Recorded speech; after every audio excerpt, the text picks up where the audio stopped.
Hi friends, నా ఛానల్ను first time చూస్తున్నట్లయితే లైక్ చేయండి, షేర్ చేయండి, పక్కన ఉన్న బెల్ ఐకాన్ని క్లిక్ చేసి ఆల్ అన్న ఆప్షన్ను సెలెక్ట్ చేసుకోండి. వీడియో అయితే చాలా ఇంట్రెస్టింగ్గా ఉండబోతుంది ఫ్రెండ్స్. స్కిప్ చేయకుండా ఎండ్ వరకు చూడండి.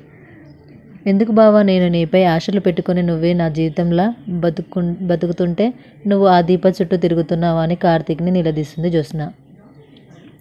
దీపతో మాట్లాడేది శౌర్య గురించి తప్పిందే, దీప గురించి కాదు అని జ్యోత్స్నాని నమ్మించే ప్రయత్నం చేస్తాడు కార్తీక్. పాపం పిచ్చి మరదల జ్యోత్స్న బావ చెప్పింది నమ్మిస్తుంది. అనంతరం ఇంటికి వచ్చి పారిజాతం పీక పిసుకుతుంది. ఎందుకు చేసావు ఇదంతా, ఎందుకు చేసావు అని పారిజాతం పీక నులిమేస్తుంది జ్యోత్స్న. విడిపించుకున్న పారిజాతం ఏంటి మీ బావని కూడా ఇలాగే అడిగావా అని అడుగుతుంది. గొంతు నొక్కలేదు కానీ నొక్కినట్టే అడిగా, అప్పుడే శౌర్య గురించి అని చెప్పాడు. ఇక నుంచి నా టార్గెట్ దీప మాత్రమే కాదు, శౌర్య కూడా. భర్తని వదిలేసిన జాలితోనే దీపకు దగ్గరవుతున్నాడు కార్తీక్. ఇదే టైంలో శౌర్య కూడా బావకి దగ్గర కావడంతో ఆ సింపది ఎక్కువైపోతుంది. దీప కార్తీక్లు కలవడానికి శౌర్య కారణం. ముందు దాన్ని కట్ చేయాలి అని అనుకుంటుంది జ్యోత్స్న. ఏం కట్ చేయడమో ఏమో కానీ దీప కార్తీక్లను కలవనీయకుండా చేయడానికి జ్యోత్స్న అనుకుంటుంది. వాళ్ళిద్దరినీ ఇక దగ్గరయ్యేటట్టు చేస్తుంది శౌర్య. శౌర్యాన్ని తీసుకొని రావడానికి స్కూల్ వెళ్తుంది దీప. అయితే ఇక్కడ ఎక్కువగా ఉండడంతో నేను నడవలేను, కార్తీక్కి ఫోన్ చేసి రమ్మంటా, మమ్మల్ని కారులో తీసుకొని వెళ్తాడు అని అంటుంది శౌర్య. ఏం అవసరం లేదు అని దీప అనడంతో అమ్మ ముత్యాలమ్మ తల్లి ఎవరైనా పంపించాడమ్మా, నడవలేకపోతున్నా అని అంటుంది శౌర్య. అలా అనుకున్నదో లేదో ఆ పని పాట లేకుండా దీప పిలుపు కోసమే ఎదురు చూస్తున్నా. కార్తీక్ క్షణంలో వాళ్ళ ముందు కారు తీసుకొని వాలిపోతాడు. నువ్వు పిలవగానే కానీ నువ్వు ఇక్కడున్నావా, వాలిపోయావా అని అంటాడు కార్తీక్. పైకి రౌడీ కోసం అని కార్తీక్ చెప్తున్నా అతను వచ్చేది రౌడీ కోసం కాదు, రౌడీ తల్లి దీప కోసం అని అనుకుంటాడు. ఇక దీప కార్తీక్లు నడి రోడ్డుపై ముచ్చట్లు పెట్టుకోవడం అనసూయ కంటపడుతుంది. అది చూసి అనసూయ చీచి మరీ బరితెగించారు వీళ్ళిద్దరూ, వీళ్ళకి ఇల్లు లేదు, రోడ్డు లేదు, ఎవరు ఏం అనుకుంటే ఏంటని రోడ్డుపైనే రెచ్చిపోతున్నారు. ఈ దీప ఏదో రోజు కార్తీక్ని తండ్రి అని చెప్తుంది. సిగ్గు వదిలేసి ఏదైనా చేస్తుంది అని దీపను ఆడిపోసుకుంటుంది అనసూయ.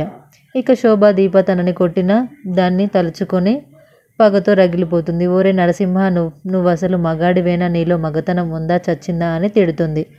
ఇంతలో ఆమెకి వాంతులు స్టార్ట్ అవుతాయి. నిమ్మకాయ పచ్చడి తేడా చేసిందని అందుకే వాంతులు అవుతున్నాయని నరసింహ కంగారు పడిపోతాడు. రే, ఇది నిమ్మకాయ పచ్చడి వల్లే వచ్చే వాంతులు కాదురా పిచ్చి సన్యాసి, నీ భార్య నెలలు తప్పిందిరా అని శుభవార్త చెప్తుంది అనసూయ.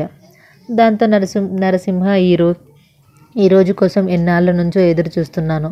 శోభ ఇన్నాళ్ళకి మా ప్రయత్నం ఫలించింది అంటూ తెగ సంబరపడిపోతుంది. ఇక అనసూయ అయితే కోడలిపై తెగ ప్రేమను చూపిస్తుంది. ముందు దీన్ని హాస్పిటల్కి తీసుకొని వెళ్ళాలి అని శోభని హాస్పిటల్కి తీసుకొని వెళ్తారు. అనసూయ నరసింహాలు సరిగ్గా అక్కడే దీప వాళ్లకు ఎదురుపడతారు. ఏమో పెడమొహం శుభమా అంటూ నా కోడల్ని హాస్పిటల్కి తీసుకొని వస్తే నువ్వు ఎదురొచ్చావు, తగలడ్డావు ఏంటి అని నోరు పారేసుకొని అనసూయ హాస్పిటల్లో ఏమైనా ఇల్ల శుభమా అని తీసుకుని రావడానికి అని అంటుంది దీప. ఈమె నీకు విషయం తెలియదు కదా, అందుబాటులో పంచదార లేదు కానీ నీ నోట్లో పోసి మరీ చెప్పేదాన్ని అని శుభవార్త అంటుంది. దాంతో నరసింహ అమ్మ దీంతో ఇలాంటివి చెప్పడం ఇంకెందుకు అని అంటాడు.